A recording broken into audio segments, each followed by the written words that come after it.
एक नदी किनारे दो विशाल पेड़ थे। उस रास्ते से एक चिड़िया गुजरी और उसने पहले पेड़ से पूछा, लगता है बारिश आने वाली है, क्या मैं और मेरे बच्चे तुम्हारी टहनी पर घोंसला बनाकर रह सकते हैं? पेड़ ने मना कर दिया। चिड़िया दूसरे पेड़ के पास गई और बोली, क्या तुम्हारे पास रह सकती हूं? दूसरा पेड़ मान गया। चिड़िया दूसरे पेड़ की टहनी पर घोंसला बनाकर खुशी से रहने लगी। एक दिन अचानक से बहुत तेज बारिश आने लगी और पहला पेड़ जिसने चिड़िया को रहने के लिए मना किया था वो जड़ से उखड़कर बहने लगा। चिड़िया ने उस पेड़ को पानी में बहता देखा और बोली, तूने मुझे और मेरे छोटे छोटे बच्चों को उस खराब परिस्थिति में रुकने के लिए मना किया, इसीलिए आज तुम्हारे साथ ऐसा हो रहा है। पेड़ मुस्कुराया और बोला, मैं जानता था कि मेरी जड़ें कमजोर हैं, इसलिए मैं तुम्हारा और तुम्हारे बच्चों का भविष्य खतरे में नहीं डालना चाहता था। हमारी रियल लाइफ में भी ऐसा कई बार होता है। जब कोई आदमी हमें किसी भी चीज के लिए मना कर देता है तो हमारा ईगो हर्ट हो जाता है। कई बार तो हम उस आदमी से रिश्ता ही तोड़ लेते हैं, लेकिन हम ये जानने की कोशिश नहीं करते कि उसने मना किया क्यों है, क्या मजबूरी रही होगी। नदी किनारे एक जामुन के पेड़ पर एक बंदर रहता था। उसी नदी में एक विशाल मगरमच्छ भी रहता था। धीरे धीरे बंदर और मगरमच्छ की गहरी दोस्ती हो गई। अब बंदर रोज मगरमच्छ को जामुन तोड़कर खिलाता। एक दिन मगरमच्छ जामुन लेकर अपनी पत्नी के पास गया और बोला, ये मेरे दोस्त ने दिए हैं, देखो कितने मीठे हैं। बंदर मेरा बहुत अच्छा दोस्त बन गया, वो मुझे रोज ऐसे ही जामुन खिलाता है। पत्नी ने जामुन चखे, उसे भी बहुत मीठे लगे और बोली, अगर जामुन इतने मीठे हैं तो जो आपका दोस्त बंदर इन जामुन को खाता है तो उसका कलेजा कितना मीठा होगा। मुझे नहीं पता, मुझे कैसे भी करके इस बंदर का कलेजा चाहिए। अगले दिन मगरमच्छ बंदर के पास गया और बोला, बंदर भाई तेरी भाभी तुझे बहुत याद कर रही है। कल रात मैंने तेरी मेरी दोस्ती का जिक्र किया, वो बोल रही है कि अगर इतना अच्छा दोस्त है तो मुझे भी मिलाओ। एक काम कर, आज तू मेरे साथ चल, आज की पार्टी वही करेंगे। बंदर बेचारा भरोसा करके तुरंत छलांग लगाकर मगरमच्छ की पीठ पर आ गया और बोला, चलो आज का खाना भाभी के हाथ का ही खाएंगे। अब बीच समुद्र मगरमच्छ ने अपनी सच्चाई उगल दी और बोला, बंदर भाई बात असल ये है कि तेरी भाभी तेरा कलेजा खाना चाहती है, इसीलिए मैं तेरे को लेकर जा रहा हूँ।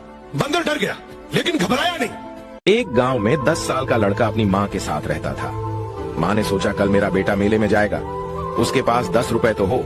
ये सोचकर माँ ने खेतों में काम करके शाम तक पैसे ले आए। बेटा स्कूल से आकर बोला, खाना खाकर जल्दी सो जाता हूँ, कल मेले में जाना है। सुबह माँ से बोला, मैं नहाने जाता हूँ, नाश्ता तैयार रखना। माँ ने रोटी बनाई, दूध अभी चूल्हे पर था। माँ ने देखा बर्तन पकड़ने के लिए कुछ नहीं है, उसने गर्म पतीला हाथ से उठा लिया। माँ का हाथ जल गया। बेटे ने गर्दन झुकाकर दूध रोटी खाई और मेले में चला गया। शाम को घर आया तो माँ ने पूछा, मेले में क्या देखा, 10 रुपए का कुछ खाया कि नहीं? बेटा बोला, माँ आंखें बंद कर, तेरे लिए कुछ लाया हूँ। माँ ने आंखें बंद की तो बेटे ने उसके हाथ में गर्म बर्तन उठाने के लिए चिमटा रख दी और बोला, अब माँ तेरे हाथ नहीं जलेंगे। माँ की आंखों से आंसू बहने लगे। दोस्तों, माँ के चरणों में स्वर्ग है। कभी उसे दुखी मत करो, सब कुछ मिल जाता है, पर माँ दोबारा नहीं मिलती। जंगल के कोने में एक छोटी सी चिंटी रहती थी। सब उसको देखकर हंसी उड़ाते थे कि इतनी छोटी सी तू क्या ही कर लेगी, तेरा इस जंगल में क्या ही वजूद है।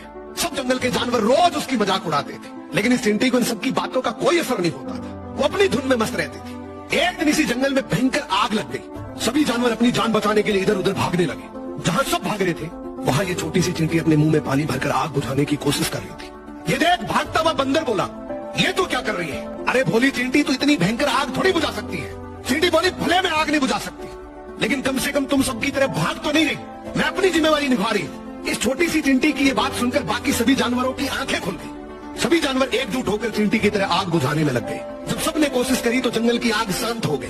जंगल का राजा शेर चिंटी के आगे नतमस्तक होकर बोला, भले तू छोटी है लेकिन तेरा मैसेज बहुत बड़ा था। आज तेरी वजह से पूरा जंगल सुरक्षित बच गया। इस कहानी का मतलब है कि लोग तुम्हें छोटा समझे कोई बात नहीं, पर तुम खुद को कभी छोटा मत समझना।